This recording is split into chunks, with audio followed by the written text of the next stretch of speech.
Okay, in this video, I want to talk about karma because that's what I believe in. I'm not really into religion, any religion. I think there's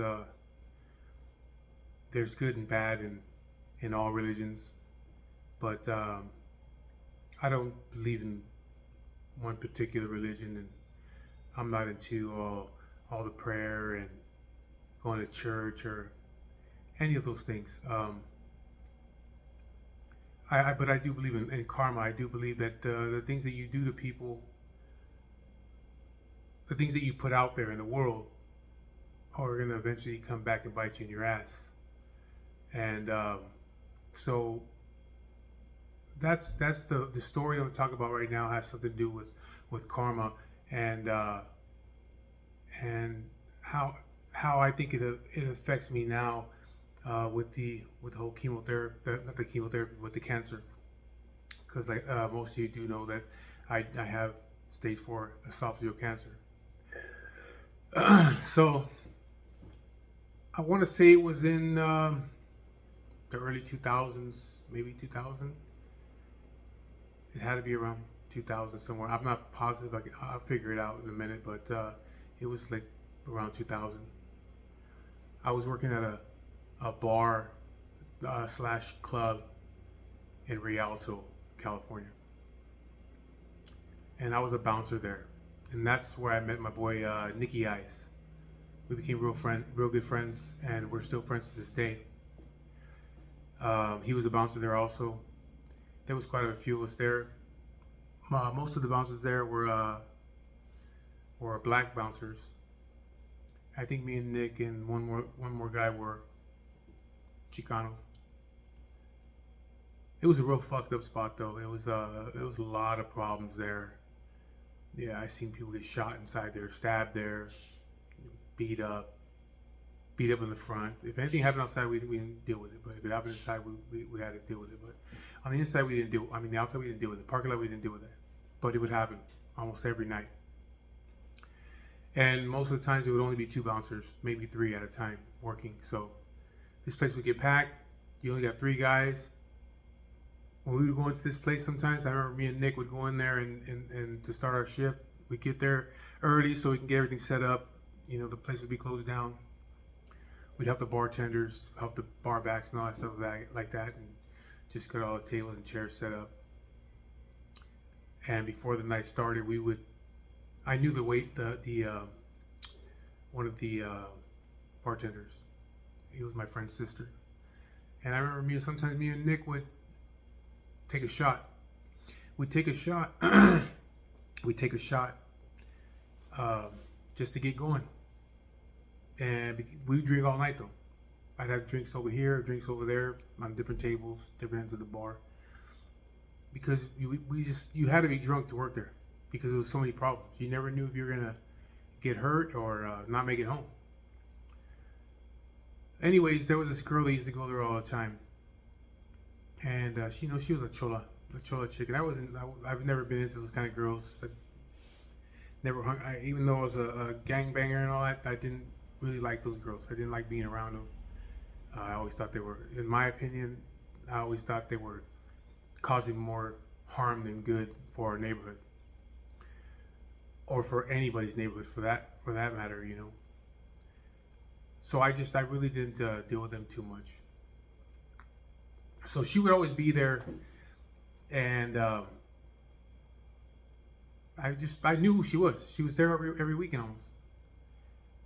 She was a regular, so I knew her name. She knew my name. We were cool. She used to flirt with me and stuff, but I just, like I said, I wasn't into her.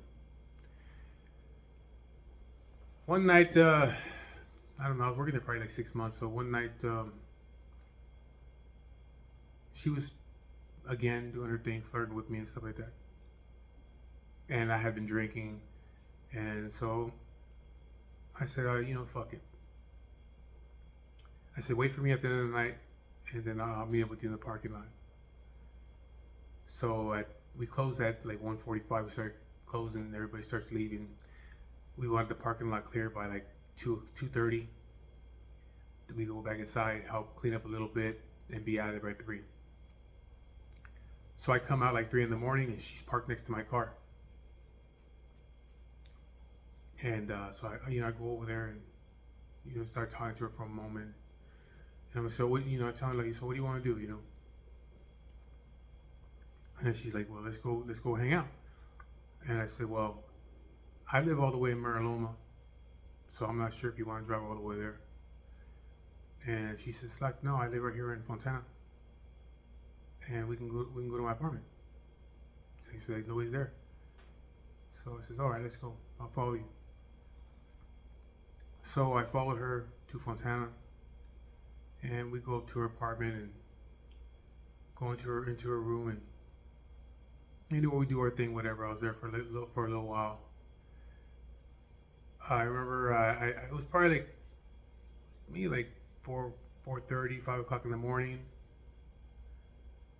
I told her, I gotta take off. I gotta go home because I had to go home and change because the next day, it was Sunday. I had to go and turn myself in over at Glen Helen because I was doing weekends over there, work release. So I had to be over there like at 6 or 7 in the morning, something like that. I think it was 7 in the morning. So I had to go home real quick, change, then shoot on over to Glen Helen and go to work for the day. So she's like, okay, well, so I get dressed and everything. She goes and she's like, let me go use the restroom real quick before you leave, and I'll walk you to the door. So it's all right.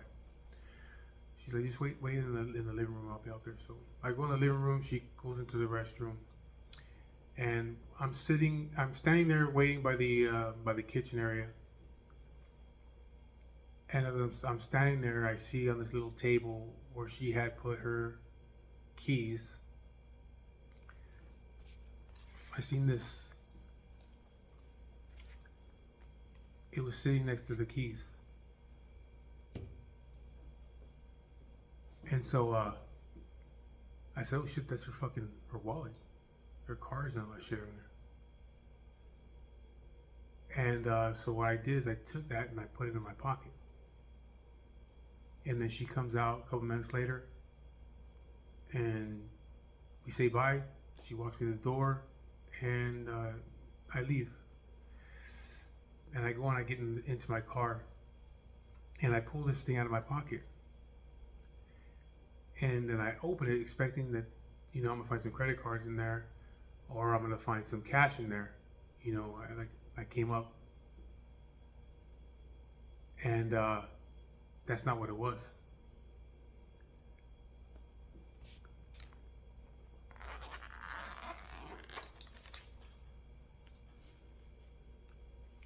This is what it was.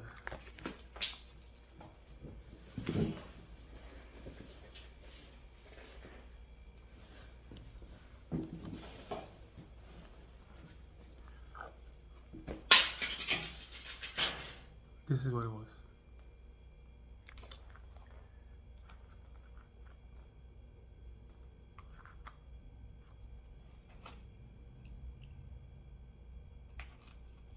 What fell was the reader.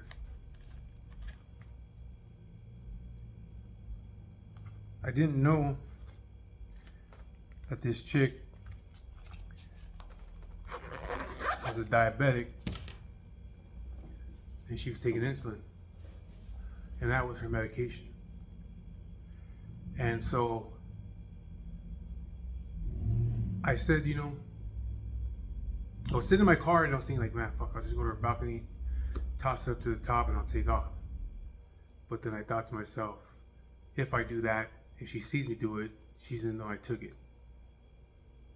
She's a regular at the spot, so I'm gonna look bad for doing that. So I said, I just opted not to do that, and I got into, I just turned my car and I left. The next day, I wanted to see if what had happened. She noticed it was gone. So the next day in the afternoon, late afternoon, I called her. When I got out of the work release program that day, I called her. And I told her, I said, hey, how's everything going? Just want to see how you're doing. And she says, oh, I was in the hospital all night. I had to go to the hospital. And I said, what happened? And she's like, I don't know what I did with my insulin. I needed my insulin last night or this morning. And I lost it, I think. I don't know. I could have sworn I brought it in with me, but I don't know where it's at. And I started having issues, and so I had to go to the emergency room. I had no more insulin. So I was like, oh, but you're okay now? She's like, yeah, I'm fine. So I said, okay, I just want to see how you're doing. And she's like, no, I'm better. I'm just laying down. All right. That was that. I would see her after that again. I wasn't working there that much longer after that. I'd see her here and there, but never hung out with her again. But this thing, I've had this with me since then, and I never threw it away. It's been with me from every place that I moved from, and I've moved a lot since I've been out here since that time. I came on 98 in 95, and I probably moved about 15, 20 times out here. And everywhere I went, that thing has been with me. It's been in my red duffel bag, put away. I'm afraid to throw it away. Because I always said, you know what? If you throw that shit in the trash, something bad's gonna happen to you. Because of what you did.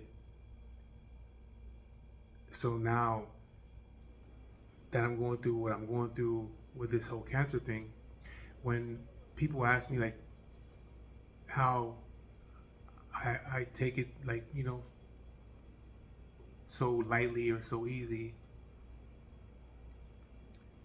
it's because of shit like that. Because that's what I believe in. I believe that what you do is going to come back to you. You're going to answer for it. No matter what, you're going to answer for it. You know what I mean? So, I don't throw it away. I'll keep that with me until I'm gone. I won't throw it away. And it'll be with me forever. And so, when with the whole cancer issue, you know, when I think of things like this, or women that I've hurt just because, you know, emotionally, not physically, emotionally. Friends that I've hurt just because I was angry. Families that I've hurt, whether their relative deserve it or not, or just strangers, innocent people that I've done things to just because I was angry. It's all part of the karma. So if you ask me, do I feel like I deserve what I'm going through, all this treatment, sickness, pain, emotional, physical, mental, financial burdens and problems? When I see that, yeah, I do. I do think that I deserve it. I have to answer for shit like that. I should have never done that. That girl, I don't know much about diabetics, but I'm assuming that you don't have your insulin, you're gonna fucking die or go into some kind of shock or something. Then I think about what would have happened if she didn't get to the hospital on time. And it would have been my fault because I was ignorant. So, do I think I deserve it? Yeah. But I'm still here, you know. I'm still fighting. I'm still going to continue to fight it, no matter what. But for for all the bad shit, yeah, I deserve what I'm going through. And if you're going through some fucked up things in your life, and you was a terrible person, well, there's your karma, and you deserve it too. It's just the way it is. You have to pay for what you've done. So that's the story about the about karma and that little insulin pouch. And again, I'll carry that thing with me until the day I die. I'll have it. I won't throw it away. It's just a reminder of what a reminder of the things you've done and why you deserve to go through the things that you go through for being a fucked up person.